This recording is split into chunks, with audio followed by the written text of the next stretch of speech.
미국에서는 불법 주차 차량 때문에 소방관이 차를 부수기도 합니다. 실제로 소화전을 맞고 주차된 차량 때문에 소방관이 창문을 깨고 차 안으로 소방호스를 통과시키는 일이 벌어지기도 하죠. 그런데 한국에서는 가끔 정반대 장면이 벌어지기도 합니다. 소방차가 시민에게 제발 길 좀 비켜달라고 말하는 장면 말입니다. 왜 이런 차이가 생기는 걸까요? 오늘은 한국과 미국 소방 시스템의 차이를 하나씩 살펴보려고 합니다.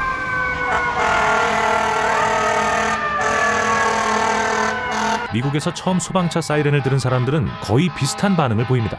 이건 단순히 시끄러운 소리가 아니라 몸을 때리는 소리 같다고 말하죠. 미국 긴급차량 사이렌은 약 110에서 120데시벨 수준입니다. 사실 이 수치는 한국 긴급차량과 크게 다르지 않습니다. 그런데 체감은 완전히 다르게 느껴집니다. 그 이유는 미국 긴급차량에 사용되는 장치 때문입니다. 미국의 일부 소방차와 경찰차에는 럼블러 또는 하울러라는 장치가 있습니다.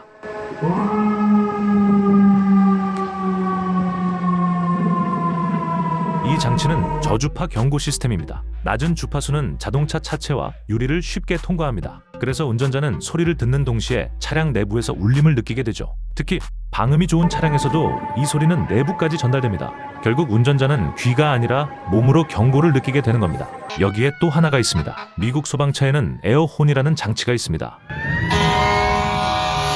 압축 공기로 소리를 내는 장치입니다. 이 소리는 약 120에서 140데시벨 수준입니다. 자동차 경적보다 훨씬 강한 소리죠. 그래서 교차로에 접근할 때 소방차는 사이렌과 에어혼을 함께 사용합니다. 멀리 있는 차량까지 즉시 위험을 인지하도록 하기 위해서입니다. 그래서 미국 소방차는 교통량이 많은 곳에서도 빠르게 달릴 수 있는 거죠.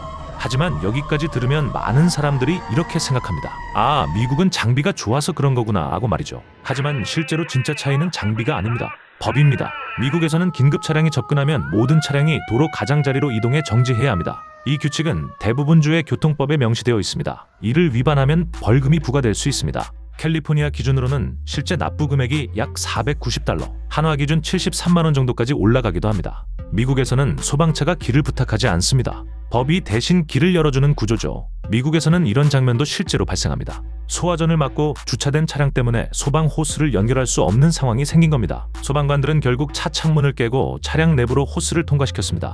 이 장면은 뉴스로 공개됐습니다. 그리고 미국 시민들의 반응은 대부분 같았습니다. 차보다 사람이 먼저라는 반응이었죠. 미국에는 파이어 레인이라는 구역이 있습니다. 대형 건물이나 쇼핑몰 앞에 빨간색으로 표시된 구역입니다. 이곳은 소방차 전용 진입로입니다. 이 구역에 주차하면 즉시 견인되거나 벌금이 부과됩니다. 그래서 미국 쇼핑몰 입구에는 항상 소방차 통로가 확보됩니다. 반면 한국에서는 소방차 전용 구역 상관없이 불법 주차로 막혀있는 경우가 많습니다. 그리고 이 문제는 최근 한국에서 또 문제가 되었습니다. 2026년 2월 24일 서울 강남 음마 아파트에서 화재가 발생했습니다. 당시 화재 진압 과정에서 좁은 진입로와 차량 문제 때문에 소방차 접근이 쉽지 않았다는 현장 상황이 전해졌습니다.